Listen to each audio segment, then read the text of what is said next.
والنور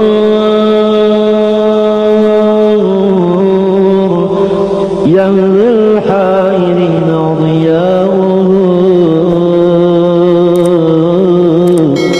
هو النور.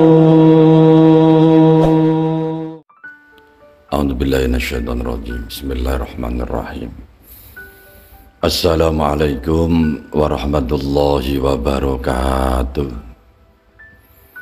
Alhamdulillahirabbil alamin. Sallallahu ala Muhammad nurun ala nurin wa huwa rabbul arsyil azim. Hasbi rabbi jalallah ma fi qalbi ghairullah Nur Muhammad sallallahu la ilaha illallah. Para habaib, para alim, ayah bunda yang dirahmati Allah, sahabatku, anak-anakku, pecinta padepokan Nur Muhammad, semoga senantiasa dalam bimbingan Allah, senantiasa dianugerahi oleh Allah kesehatan zahir, kesehatan batin, keselamatan, kebahagiaan dunia hingga akhirat. Dan semoga apa yang dihajatkan dengan berkah guru-guru kami dan berkah guru-guru saudaraku semuanya, guru-guru anakku semuanya, sehingga pecinta padepokan Nur Muhammad khususnya dan umumnya saudaraku dimanapun berada, seluruh hamba Tuhan, seluruh makhluk Allah, semoga diberikan kebahagiaan oleh Allah Subhanahu wa Ta'ala. Sebelum mengkisahkan atau menceritakan kisah Datuk Suban atau Datuk Syaiban, beliau ulama Banjar, Kalimantan Selatan, yang terkenal dengan memegang kitab mengenal diri, yaitu kitab Barincong, kitab yang keramat. Sebelumnya mari kita hadiahkan suratul Fatihah kepada beliau, semoga kita mendapatkan barokahnya. Dan beliau Datuk Suban atau Datuk Syaiban Ibnu Zakaria Zulkifli, Kalimantan Selatan, derajatnya tambah dimuliakan Allah Subhanahu wa Ta'ala. Liridailah syafaat Rasulullah Muhammad sallallahu alaihi wasallam, khususon Datuk Suban Ibnu Zakaria Zulkifli. Al-Fatihah. Syaitanir Bismillahirrahmanirrahim. Alhamdulillahirabbil alamin. Ar-Rahmanir-Rahim, Maliki yaumiddin. Iyyaka na'budu wa iyyaka nasta'in. Ihdinas siratal mustaqim, siratal ladzina an'amta 'alaihim ghairil maghdubi 'alaihim waladdallin. Amin.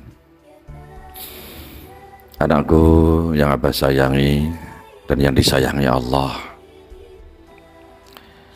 Datuk Suban sering disebut juga Datuk Syaiban Ibnu Zakaria Zulkifli dengan ibunda bernama Maisyarah.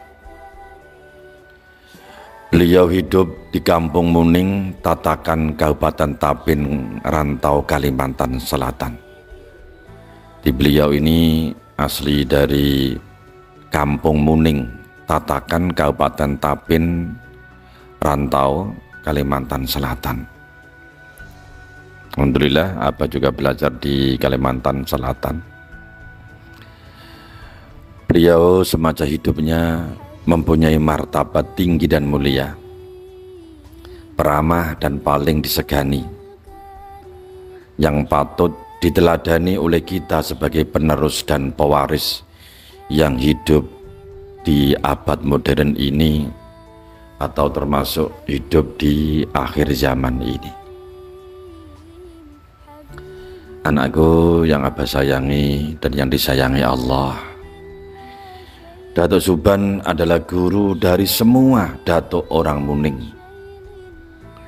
Selain beliau ahli ilmu tasawuf, juga beliau banyak dianugerahi karomah-karomah oleh Allah Subhanahu wa Ta'ala. dianugerahi ilmu kebal atau dianugerahi tentang kekebalan, karena beliau bisa berjalan di atas air, bisa malih rupa, bisa melihat atau pandangan jauh ya, karomanya beliau itu. Jadi dari bisa memandang dari kejauhan itu beliau bisa, dan juga dianugerahi ilmu pengobatan, ilmu falakiyah, ilmu tauhid, dan ilmu firasat. Dan yang paling terkenal beliau adalah beliau mengkaji atau menyampaikan ilmu-ilmu tentang mengenal diri agar mengenal Tuhannya, atau disebut juga ilmu ma'rifat. Dengan ilmu dan karomah yang dimilikinya, banyak orang yang menuntut ilmu kepada beliau, dan murid beliau yang paling terkenal itu ada 13 anakku.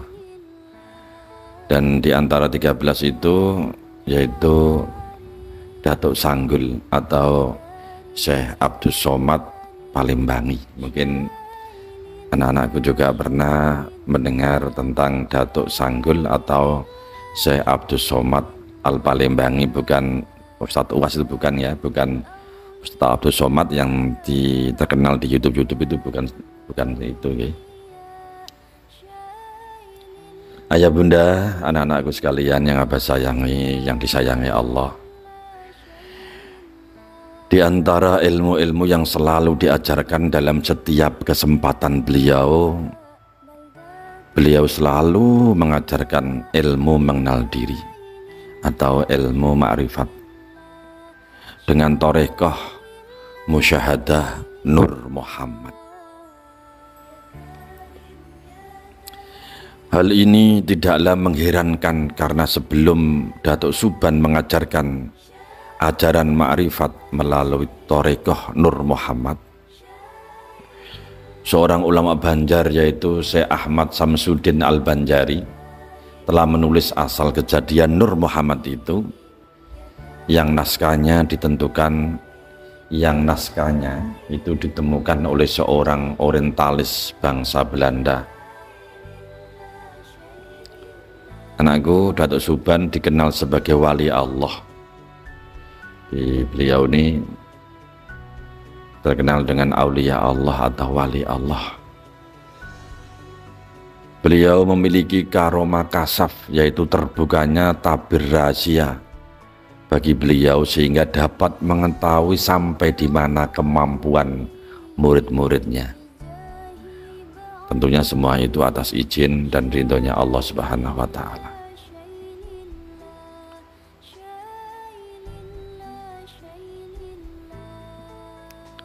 Beliau mengetahui sampai di mana murid-muridnya itu menerima ilmu yang diberikannya, seperti akan menyerahkan kitab pusaka yang kemudian hari dinamakan kitab Barincong. Kitab tersebut beliau serahkan kepada Datuk Sanggul atau Syekh Abdus Somad. Dengan anak-anakku mungkin pernah dengar Syekh Abdus Somad Al Palembangi atau yang terkenal dengan Datuk Sanggul. Murid terakhir yang belajar kepada beliau, menurut pandangan kasab beliau, hanya Abdus Somad lah atau Datuk Sanggul lah yang dapat menerima, mengamalkan dan mengajarkannya. Karena beliau yang lain belum mengalami, belum mengetahui ketika akan tiba ajalnya. Di karomah beliau yang lain adalah beliau mengetahui ketika akan tiba ajalnya. Jadi sebelum ajal, sebelum meninggal lah ya, atau wafat, beliau sudah diberitahu oleh Allah, karena beliau mengenal diri atau ma'rifat kepada Allah. Karena biasanya karena orang yang belajar mengenal diri itu sudah biasa fana, sudah mati sebelum mati, atau mati sakjroning urip, urip sakjroning mati. Itu sudah terbiasa dilakukan. Di ibaratnya sebelum malaikat sakaratul maut itu menjemputnya, beliau sudah siap duluan karena sudah terbiasa mengalami proses fana. Ketika dari mata beliau keluar sebuah sosok yang rupanya sangat bagus, bercahaya dan berpakaian hijau, ini berarti 7 hari lagi beliau akan berpindah alam. Di beliau sebelumnya itu ada keluar sebuah sosok yang rupanya sangat bagus, bercahaya dan berpakaian hijau.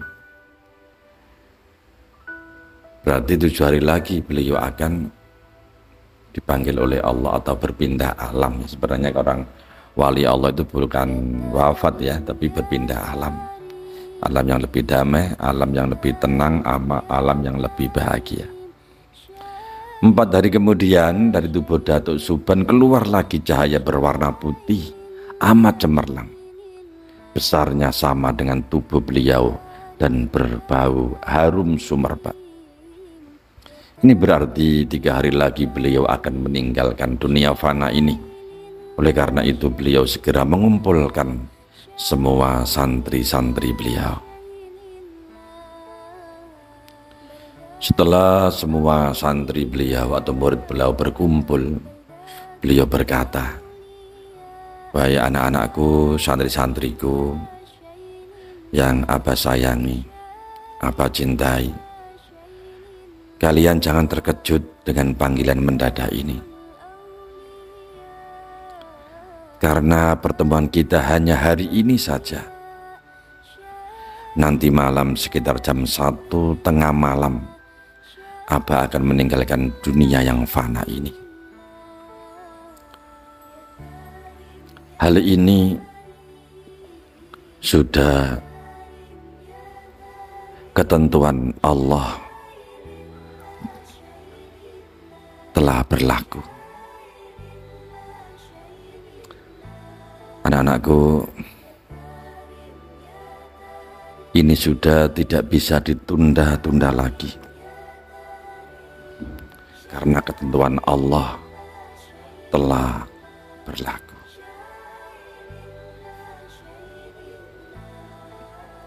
Kemudian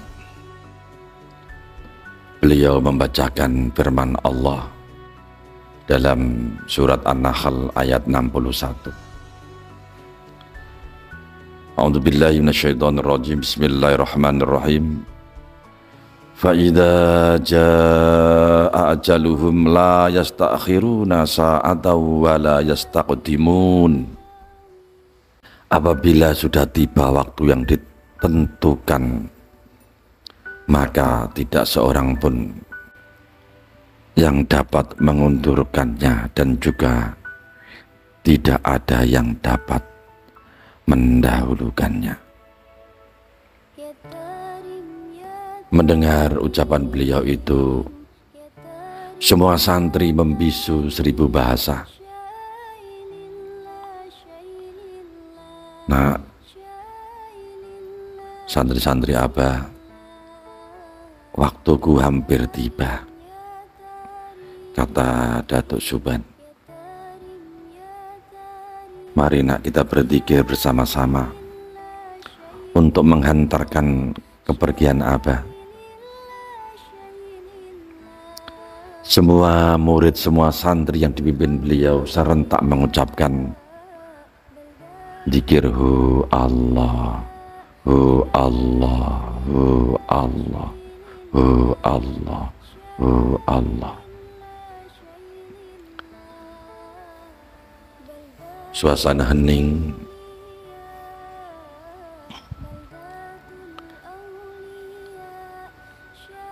dan beliau berkata,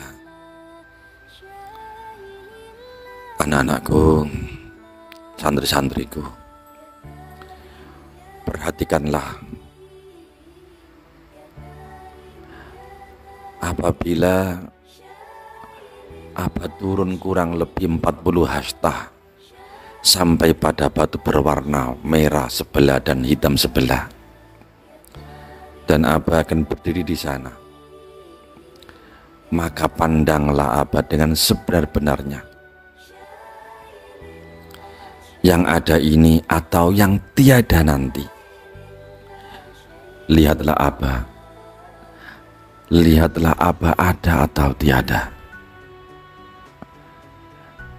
Kalau Abah ada, masih diri Abah ini tidak menjadi tiada, berarti ilmu yang Abah ajarkan kepada kalian belum sejati. Sekali lagi, anakku, lihatlah Abah ada atau tiada. Kalau ada, masih diri Abah ini tidak menjadi tiada, berarti ilmu yang Abah ajarkan kepada kalian belum sejati. Tetapi bila Abah menjadi tiada, berarti ilmu yang Abah ajarkan kepada kalian adalah ilmu sejati dan sempurna. Setelah beliau berkata demikian, beliau lalu diam.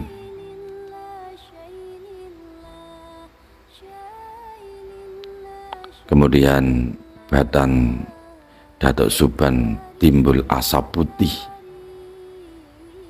hilang asap putih, timbul cahaya nur yang memancar-mancar sampai ke atas ufuk yang tinggi, kemudian lenyap ditelan kemunculan cahaya rembulan. Semua santri yang hadir menyaksikan sangat takjub dengan kejadian itu. Kemudian terdengar gemuruh ucapan santri-santri beliau Datuk Saban, inna lillahi wa inna ilaihi rajiun. Asalnya dari nur akan kembali ke nur, asalnya dari Allah akan kembali ke Allah.